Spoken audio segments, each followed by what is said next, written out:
So, Asif, what's the number one attribute that all great leaders have to have, especially in business? Thank you very much, Umar. In business, particularly, a leader must have the ability to inspire others. So, when you are talking about inspiring others, so you can have other attributes. You can have a great vision, a great idea. You can have the ability to set clear goals, hold yourself and others accountable. But if you can't inspire people to give their best to you, to give their best to the cause, the objective, the goal that you're representing, then you're not a leader. You can be a great manager, you can be a great technocrat, but in order to be a leader, first attribute that comes to mind is the ability to rally people, to become a persona that others, which who embodies others' aspirations and people want to follow. That's Nice. leadership. The No Limit Selling Podcast, where mindset meets sales and leadership. Hey, everybody, welcome to another episode of the No Limit Selling Podcast. And today I'm actually really excited because not only is this guy an amazing leader, but also a friend. Asif Zaidi, welcome to the show. Thank you very much, Omar. It's a pleasure to be with you today. So what really intrigued me when I first met you is that you started your journey in Pakistan, and then you ended up going to the Middle East, and then ended up coming to Canada. So when you graduated from university, what was the first job that you got? Where did you land? Yeah, when I graduated from university, I was actually, I did a master's in geotechnical engineering, but I wound up in a bank. So that was by accident, and because I knew some people who were working for a bank, and I used to play cricket with them, and they asked me to apply, and the kind of salaries that the banks gave were better than engineers. So you kind of bargain Hallelujah. your idealism for financial security, which wasn't unknown in our generation, my generation. You are younger.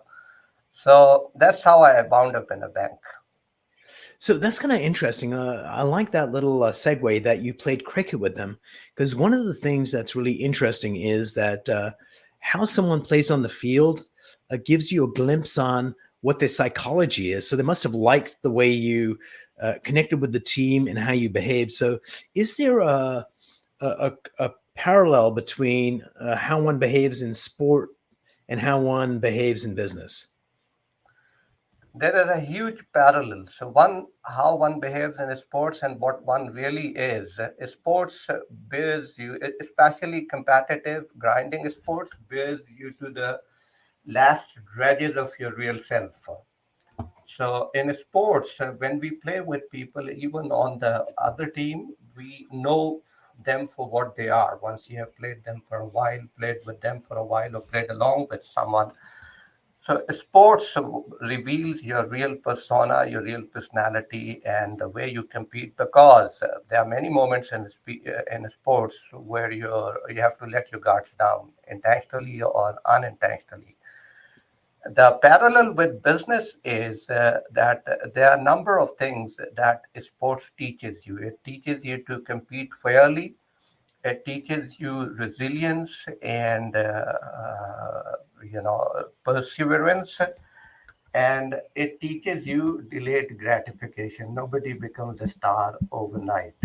Hard work always precedes fortune or popularity in sports. So there are a lot of we had in city, and we had in other organizations. There were not a lot of business leaders who were great sports people or who played serious sports at college level.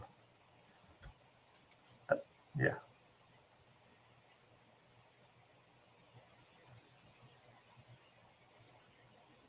Interesting. What's kind of often it's not the team with the superstars, it's the teams that actually have people that are average players, but the way they come together, they create something special and winning.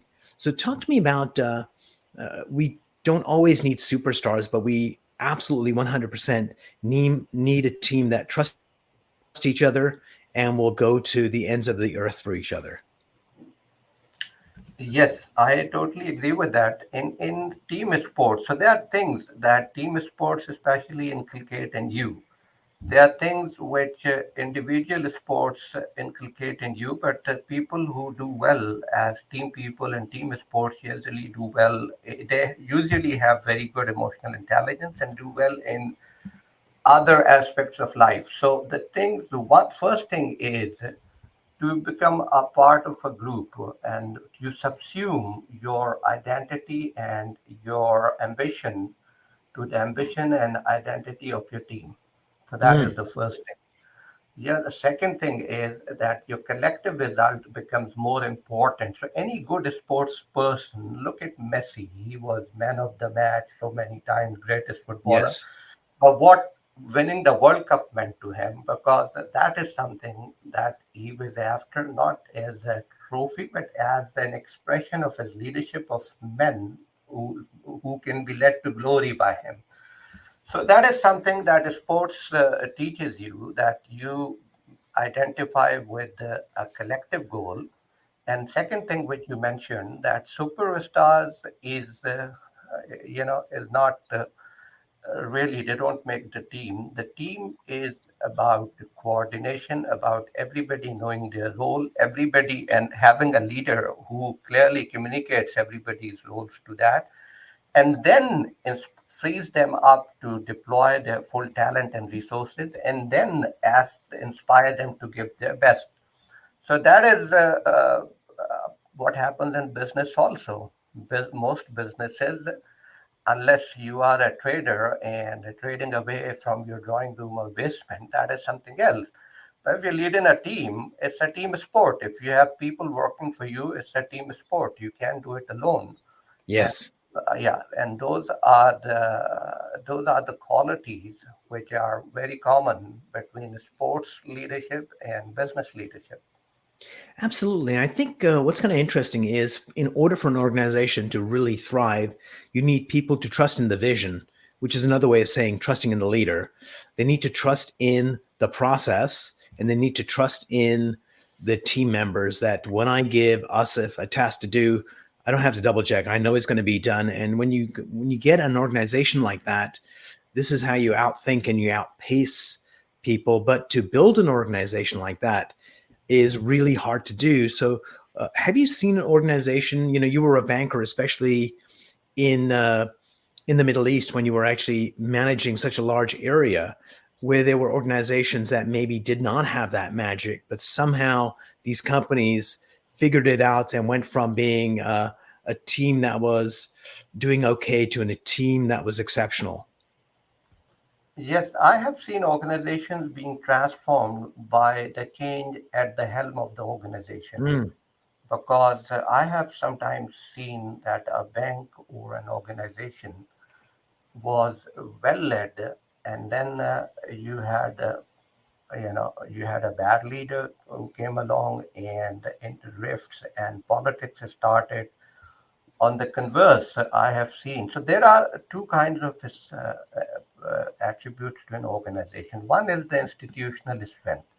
So institutional strength is your customer centricity. If you're talking about a mm, grown, mature organization, that's part of the culture. Uh, Business savviness across the echelons of the organization and risk management. But the other aspect is that leader brings to the organization, which is the vision, which is setting up the priorities, and which is the ability to get the team work better together. yes. And I have seen that when you have a change of leadership, all of a sudden the leadership is transformed. So you look at, for example, in banking industry, you look at Jamie Dimon. He moved to, he left City and he moved on. Whichever organization he went to, he was able to show his mettle as a leader, and he was able to transform it. And now, so you look at Igor when he transformed Disney, and then these leaders keep coming back in different guises, because sometimes we fail to find successes for them. So he's back again in a different economy, and towards the end of his career, but at the peak of his career, he was a tremendous leader. Who did a lot of good to Disney and who created a team that was formidable. So I can go on, but there are many such There's examples. many examples, but we're going to go to a sponsor. We'll be right back, and then we're going to go deeper into Okay. this topic. The instant review kiosk captures video testimonials, then automatically converts them into Google written reviews. This is huge for three reasons. Number one, you get more reviews. Number two, video reviews are just as powerful as a personal recommendation. And most important, we make it super easy for your customers to leave you a review at the height of the experience. Increase your sales by getting a kiosk today. So thank you to the instant review kiosk. So what's kind of interesting is, at least my feelings are, my hypothesis is that the natural state of human beings coming together in an organization is one of selfishness, and office politics tend to be the norm rather than the exception. And A, would you agree with that? And B, when a new leader comes in that has the gifts, one of the things they end up doing is getting people to stop focusing on the drama and start focusing on the mission. So A, do you agree that that's our normal state? And B, how do you think great leaders transform organizations that are average in office politics and it's all about me, and they get to an organization where it's all about the vision and how do I support it? Yeah. So the first question is very interesting. We take a step back from business and look at the human evolution. If you look at Mm, human evolution, our natural state is a blend of selfishness and selflessness. Because if we were purely selfish, exclusively selfish, we would not have evolved past Neanderthals and Homo mm. erectus and other species. So it was our ability to act in collective good that brought us here where we are today, past all other species and supreme to all other living life. That is one thing. So hold on just But there, there is Asif, a if I can interrupt you there just for a second. Uh, so back in the day when we were like just basically out of the caves, being in the tribe was the only way to survive. So if you weren't in the tribe, you died. So there was like this real powerful force that forced us to cooperate for our very survival. Do you think that's true? And because that also allowed us to build civilizations and all of that. So do you think it was uh, our selfish interest to come together in tribes, or am I just reading it wrong? No, you are right. That's fine. I was coming to that. Huh. So your evolutionary compulsion made you act selfishly in some respects and selflessly in some respects. Now, if you're insinuating that because we don't need tribes to survive, so that we may have lost that instinct. No, we haven't lived long enough to lose that evolutionary instinct. Absolutely. It's very much a part of us. And there are moments where people, so what happens is the context and the culture. You will see that some of the people who will do, very nefarious politics in office, you can find them acting very selflessly in Mm, some other milieu, some other surrounding. yes. So, and I will come back to hold that point in mind for me. But the second point I am trying to make is that these two impulses have always acted in a collective human interest. Individually, people may suffer by being selfless. What happens is that, for example, an army left to conquer far off lands, Yes. and there are certain people within that army. So, one, the army which is more selfless wins.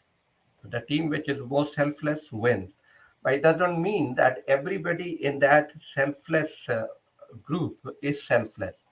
Then what happens is paradoxically that selfish people in that selfless group prosper more. The Yes. soldier who fought valiantly died and got a medal, but the soldier who shirked from danger and was in the back survived to have a progeny to profit from whatever they conquered. So that's the irony. But Yes. coming back to the point, so that is one thing. And that's the part of the leader to minimize that within a group. You cannot eradicate it, you cannot finish it. These two impulses will remain. But that's the part of the leader, whether you are an army or whether you are a business, that look, collect what if you, so there are two options. You play for personal glory or you play for team. Leader's job is to make understand that the gains that will be conferred upon you by virtue of your group's success are much greater than if you do well personally and the group doesn't do that well. So they understand that the group has to thrive.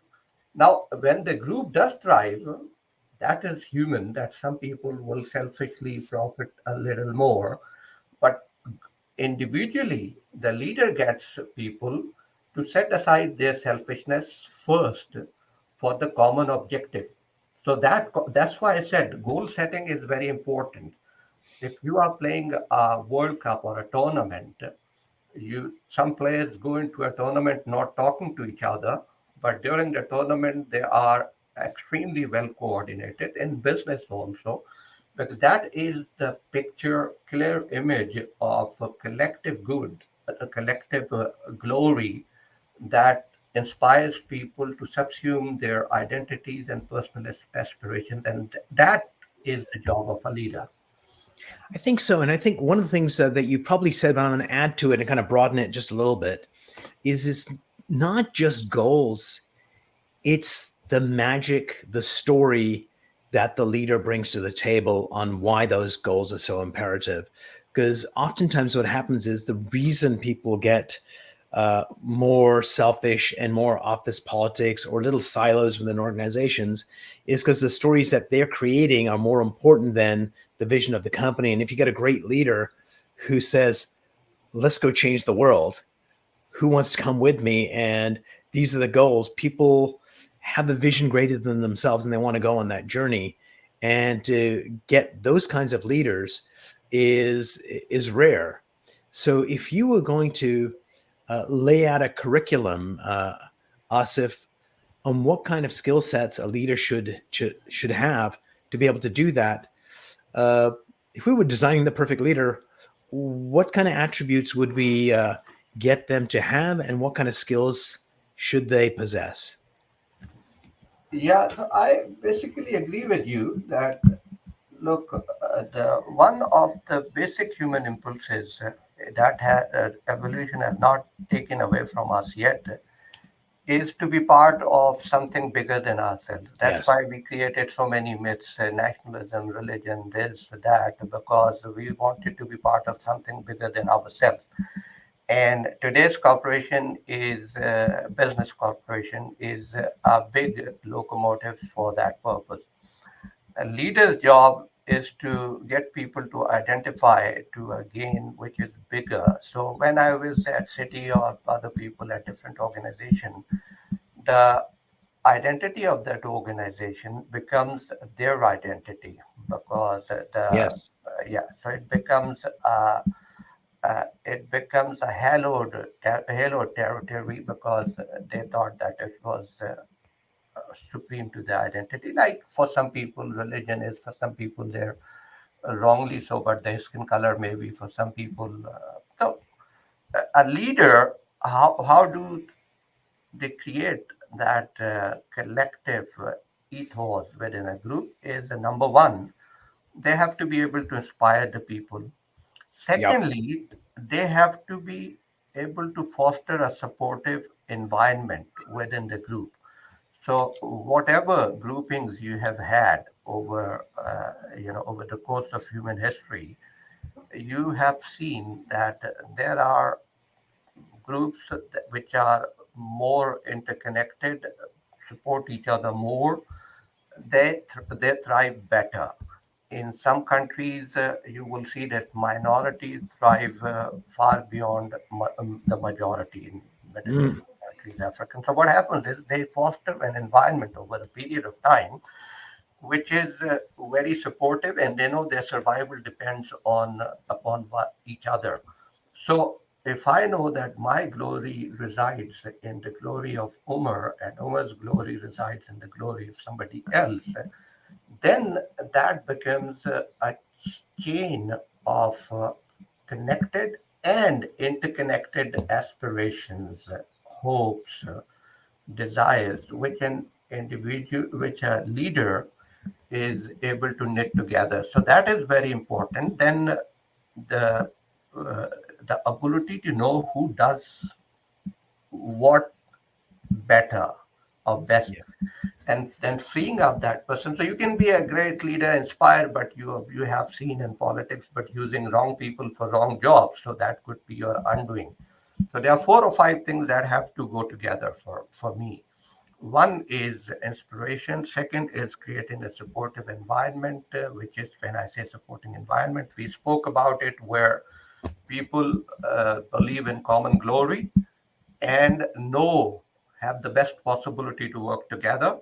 Then communication skills. If you cannot articulate what you want, if you cannot have, through the level of the common person. So if you look at great leaders who were great communicators, not necessarily the brightest. They did the best in business and politics because they could relate to every person within their audience or within their cohorts or jurisdiction. The third thing is decisiveness. Mm. Nobody wants an indecisive. You decide as a leader. You can decide wrongly sometime. Sometimes your decisions will bring you glory, but you cannot be indecisive. Nobody follows an indecisive person. And the fourth thing is confidence. Your confidence rubs on everyone in your organization. As a leader, you may have a short height, but you have to have a tall shadow that falls on Oh, I everyone love in that. the organization. If you don't have that tall shadow, then you are not really suffusing people with the sense of purpose that you have. So for that, communication and decisiveness are very important. So for me, these are four or five. Otherwise, we have attributes which are adaptability and all those things can be learned on the fly. But there are But they're certain the core foundation. core found. These are the core foundations. Some people are born blessed with that, and they know. Then you know how to use that best.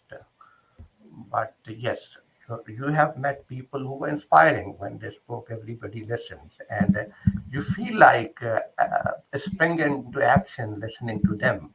So Yes. that is important. So I think one of the things that leaders do is you mentioned that confidence and that ability to connect with trust, because oftentimes leaders ask their charges to do heroic things, and the person that you're asking to do that doesn't have the confidence in themselves at the level they need, and they borrow the confidence that the leader has in them to go on the journey and discover that they were capable of so much more. And so that leadership is like so critically important in empowering our people to go beyond their limitations Yes, and discover what they're capable of. yes, yes. So it is a leadership. Normally, a great leader is a very good judge of people. So we judge people by what they are capable, what they have already done, and they judge themselves what they are capable of doing. There's a Mm, disconnect between the two, and the reality lies somewhere in between. Reader is someone who puts his finger on that reality, at what this person is capable of doing, and then gives a person confidence. It's not just that. Sometimes you have to bridle someone's confidence to be able to get best out of them. So yes. yes, so that is the art of leadership. That you have to see that where the person's level of confidence and skills are, what is the equation between two, and which one I need to feed. Yeah, you need to know your people. I Yes, often recommend that leaders become like the KGB and have a file on every single person in the leadership team in a good way in terms of, oh, Janet, Janet is motivated this way. Hmm. This is the key value that she has, so that A, it's good for you, and B, when a new leader comes to take over your position as you move on to the next and greatest, you can actually coach them on, this is Janet. She's amazing. Here's the strengths. Here's how you motivate her. Here's how you do Jack.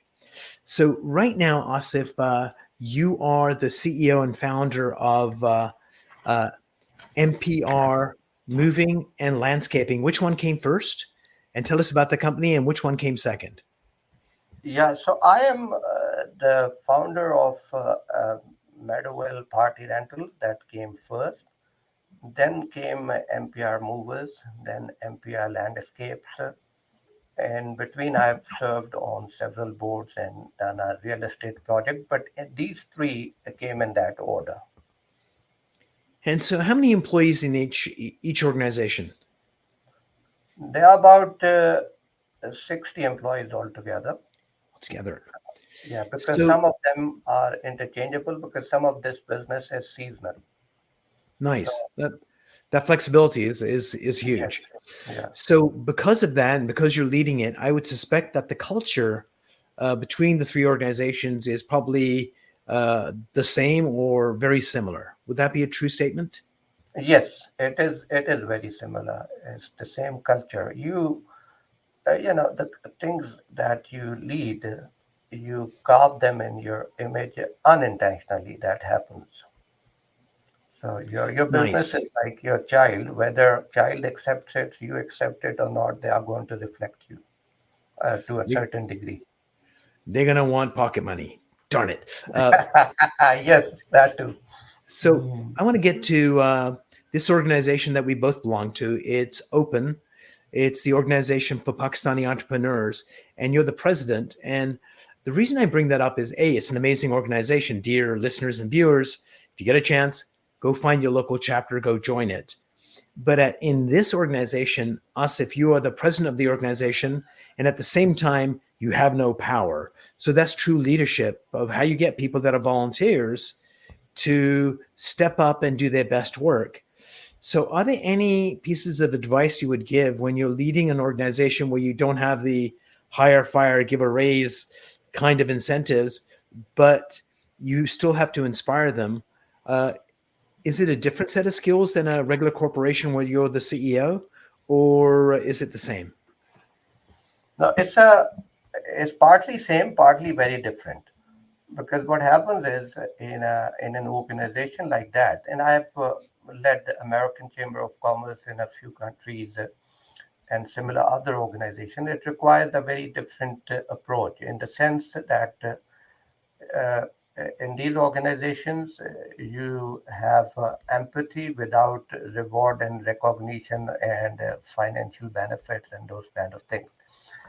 So one thing that is important is to create a collective psyche for the organization, ethos for the organization. In these organizations, people will only be inspired by the collective good.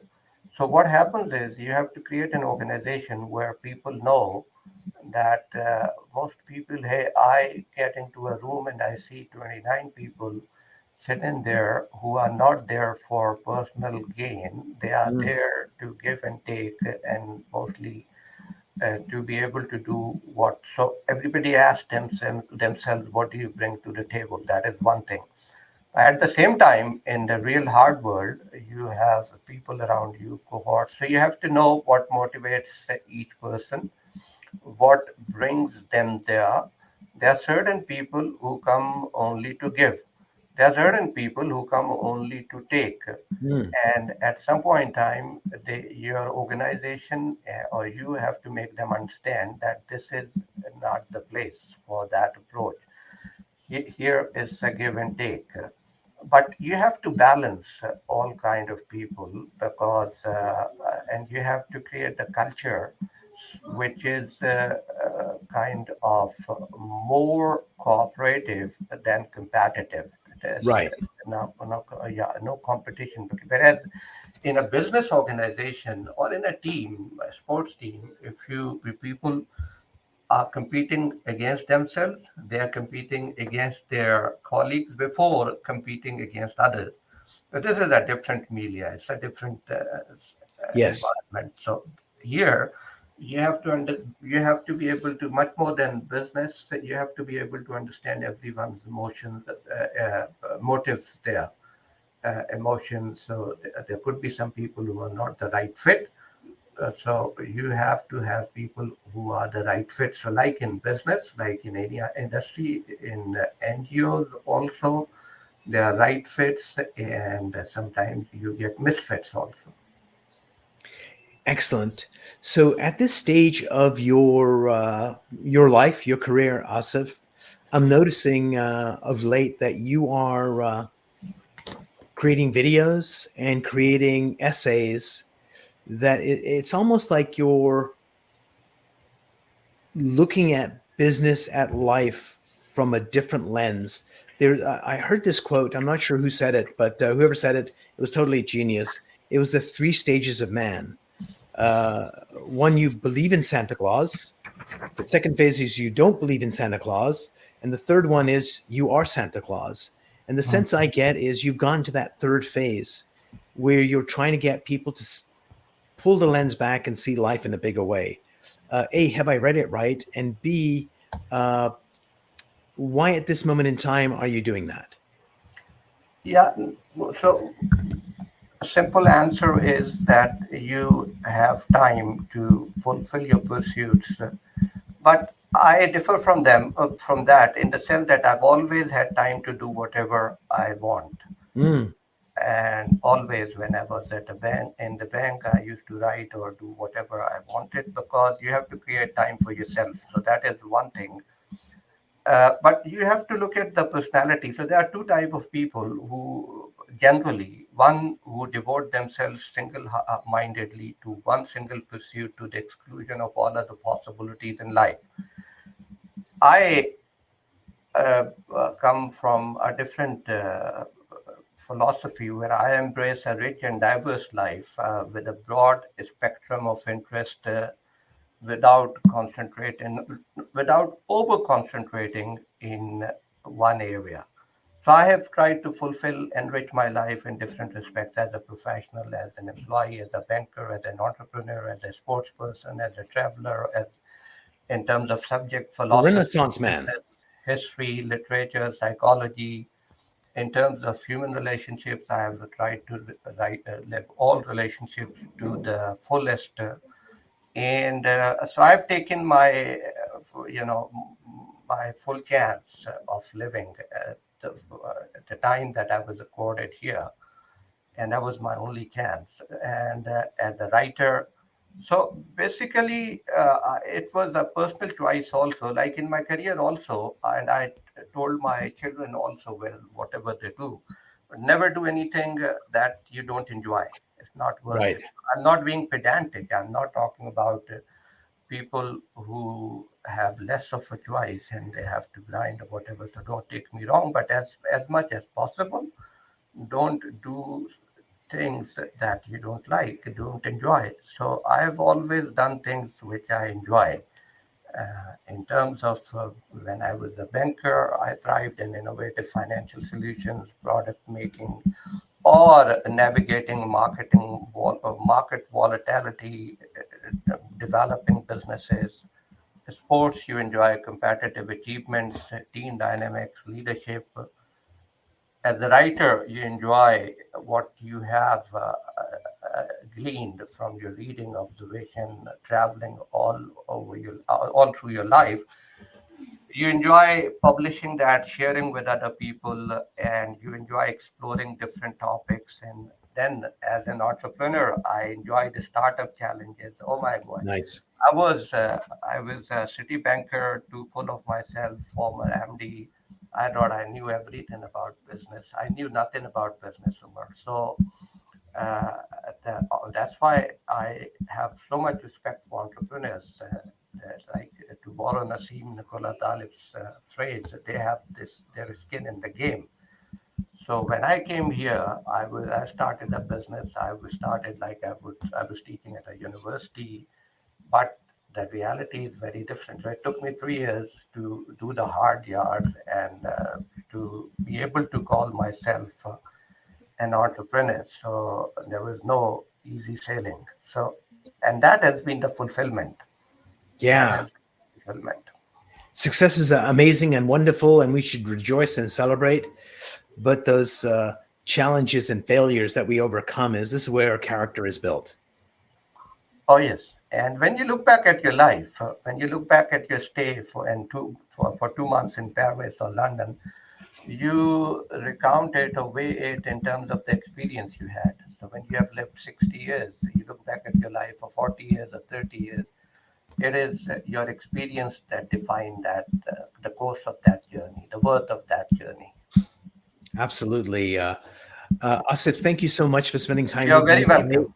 It's always a pleasure. Let me end the show and then we'll chat in a few minutes. Okay, Everyone, thank you. Thank you, Umar.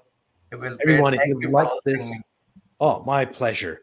Thank you. And we're going to put the links to connect with Asif in the show notes so you can find him and his writings and videos.